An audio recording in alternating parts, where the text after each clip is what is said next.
confuso, com aquela sensação de que algo está para acontecer. Imagine agora que você é o homem mais poderoso do mundo.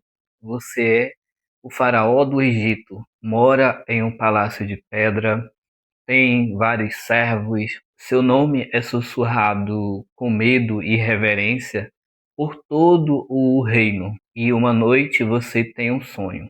Você está à margem do rio Nilo e de repente sobem das águas 7 vacas lindas, gordas, brilhantes. Elas pastam tranquilas num capim verde. E de repente sobem 7 vacas feias, magras, desnutridas, osso puro. De repente, as vacas magras olham para as vacas gordas e as devoram, uma por uma, e engole elas inteiras. E quando terminam de comer, continuam magras como se não tivessem comido nada. O sonho acaba, o faraó acorda, mas ele não consegue parar de pensar no sonho e naquelas vacas. O faraó ficou inquieto. Será que é loucura? Será que é um aviso dos deuses? Será uma ameaça? O que será que esse sonho significa? O faraó não sabe. Ele fica tentando entender o que significava aquele sonho, mas ele tem a melhor ideia que um líder possa ter. Ele pede ajuda. Senta aí que agora a história vai começar. Vamos voltar no tempo, ano 1700 anos antes de Cristo, mais ou menos. O Egito, naquela época, ele era a superpotência. O Nilo garantia a colheita farta ano após anos. Os celeiros estavam cheios, o povo estava satisfeito, ou seja, o faraó estava tranquilo, ou pelo menos até a noite do sonho. Então o que que ele fez? O faraó, após o sonho, ele convocou todos os sábios do reino. Ele convocou mágicos, astrólogos, sacerdotes, conselheiros. Ele contou o sonho das vacas e contou outro sonho que também veio na mesma noite. O sonho das 7 espigas de trigo gordas, seguida de 7 espigas mirradas de trigos que devoravam as espigas gordas em seguida. Ninguém sabia o que aquilo significava.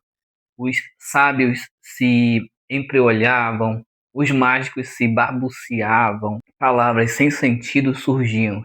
Os sacerdotes diziam que era um sinal dos deuses, mas que não sabiam explicar o que eram. O faraó estava furioso e desesperado ao mesmo tempo. Foi aí que o chefe dos copeiros lembrou de uma história antiga.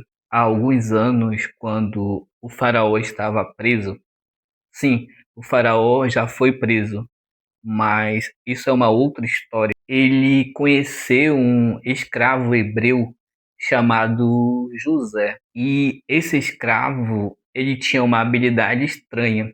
Ele interpretava sonhos. O chefe dos copeiros chegou com o faraó e disse: Meu senhor, na cadeia dos estrangeiros tem um rapaz que ele é conhecido por interpretar sonhos. Então o faraó ele mandou chamar José e José foi levado às pressas para o faraó. Então imagine aí José, barbas por fazer, pés sujos, roupa de preso. Agora estava diante do homem mais poderoso do mundo. O faraó chegou com José e disse: Ouvi dizer que você interpreta sonhos. José respondeu com uma calma que só quem já perdeu tudo.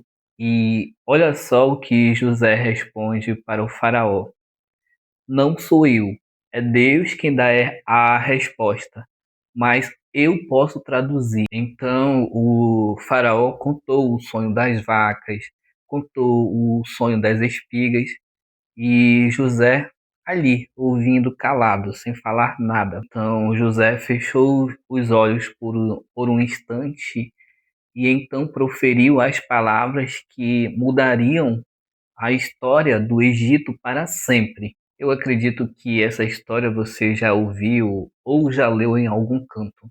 Então José falou bem assim para o faraó: Meu senhor, as 7 vacas gordas são 7 anos de fartura. As 7 vacas magras são 7 anos de fome. O sonho está se repetindo porque Deus está mostrando que a fome será terrível, a pior que o Egito já viu. O faraó arregalou os olhos e perguntou: E o que eu faço? José respondeu: O Senhor precisa de um homem sábio. Ele vai recolher 1/5 de toda a colheita durante os 7 anos de fartura. Não deixe nada no campo. Armazene tudo no celeiro. Armazene trigo, armazene cevada, armazene lentilha, tudo que você puder. Porque quando vier os 7 anos de fome, o Egito vai ter o que comer e não vai depender de ninguém. O faraó então olhou para os seus sábios, olhou para os seus sacerdotes, olhou para os seus generais e fez uma escolha que ninguém esperava. Então o faraó fez um questionamento: onde eu encontro um homem como esse, cheio do Espírito de Deus? Só que na verdade ele já tinha encontrado, estava bem na frente dele, o escravo barbudo, sujo, descalço. O faraó tirou o seu anel de ouro e colocou no dedo de José. Vestiu nele uma roupa de linho fino e pendurou uma corrente de ouro no seu pescoço. Sabe o que o faraó falou para José? Você será governador do Egito e só eu estou acima de você. E José, que tinha passado anos na cadeia, que tinha sido vendido como escravo pelo seu próprio irmão, então se tornou o segundo homem mais poderoso do Egito naquela época. Tudo por causa de um sonho e tudo por causa de 7 vacas magras. José não perdeu tempo, ele viajou por todo o Egito, de norte ao sul, do delta até as cataratas do Nilo. Em cada cidade ele fez a mesma coisa.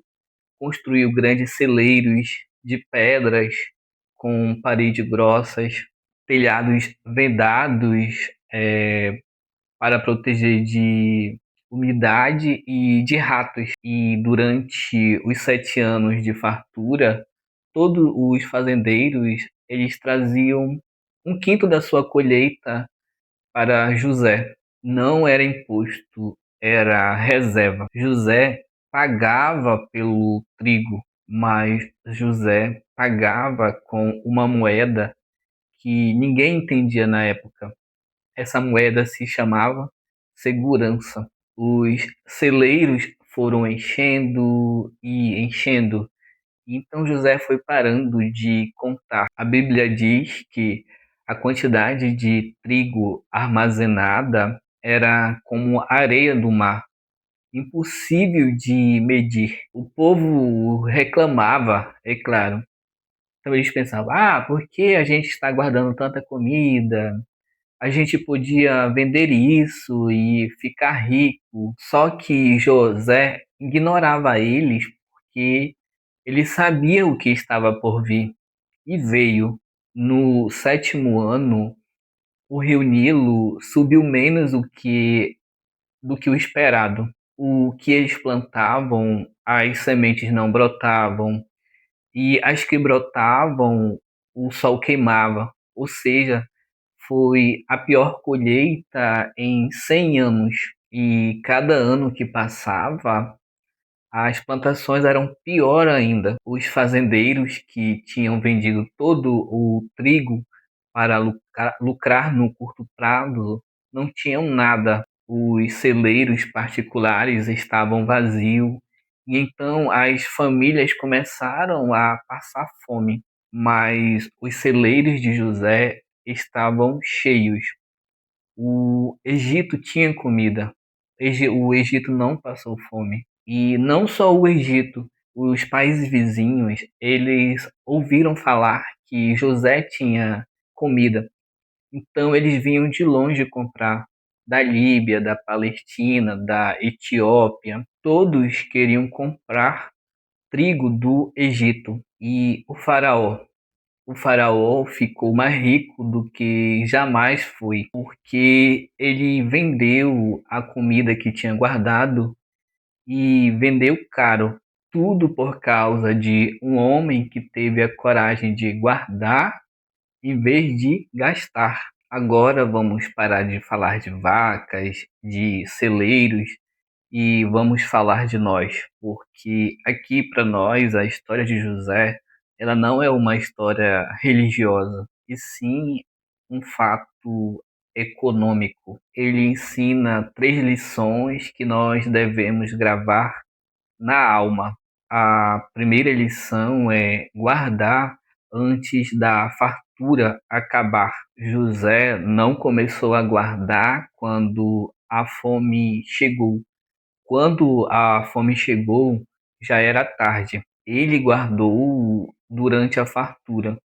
E no seu negócio é a mesma coisa. Você tem que guardar dinheiro quando as vendas estão boas, quando o fluxo de caixa está positivo, quando o cliente está pagando em dia, porque um dia a vaca magra vai chegar e sempre chega.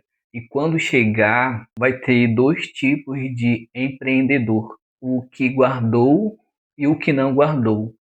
E o primeiro compra o negócio do segundo. E a lição 2 que esse texto nos traz é: reserva de emergência não é dinheiro parado. Os fazendeiros reclamaram com José: ah, esse dinheiro está parado, devia estar investido, expandindo negócios. Eles queriam gastar, queriam investir, mas José não ligou, porque ele sabia o que estava por vir. Ele sabia que o papel da reserva não era render. O papel da reserva é não deixar que você morra. É como se fosse o cinto de segurança do seu negócio. Você não coloca o cinto de segurança para ganhar dinheiro. Você coloca o cinto para não morrer no primeiro buraco. Sua reserva de emergência é seu celeiro. Não mexa ela, deixe ela quieta. E a terceira lição que esse texto traz é que na crise, é, quem guardou vira fornecedor de quem não guardou. Isso aqui é lindo.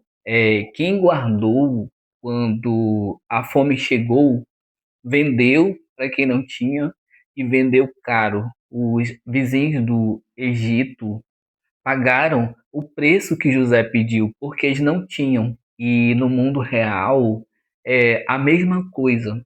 Quando vier a próxima crise, e ela vai vir, e quem tiver dinheiro em caixa vai comprar estoque barato, vai comprar máquina usada por 1/3 do preço, vai comprar negócio concorrente que faliu. A crise, ela é a maior oportunidade de crescimento para aqueles que estão preparados, lógico. Só que para estar preparado, você precisa ter guardado antes de ela chegar. A reserva de emergência de José durou 7 anos. 7 anos de vaca magra. A sua reserva, ela não precisa durar 7 anos. Se durar 6 meses, você já está à frente de 90% dos seus concorrentes. No primeiro episódio, a gente vai dar um salto para a Grécia Antiga. Vamos falar da primeira guerra comercial da história, quando 2 cidades gregas quase se destruíram por causa de azeite de oliva.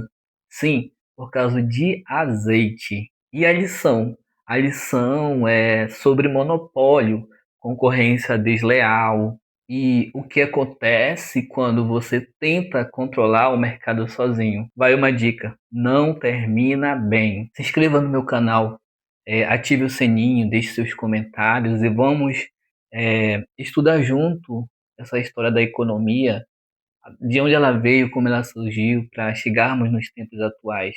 Mas para entendermos, nós precisamos voltar ao passado para chegarmos onde estamos. Vamos lá, galera. Se inscreva no meu canal, curte, compartilhe e comenta. Valeu, até o próximo episódio. Fui!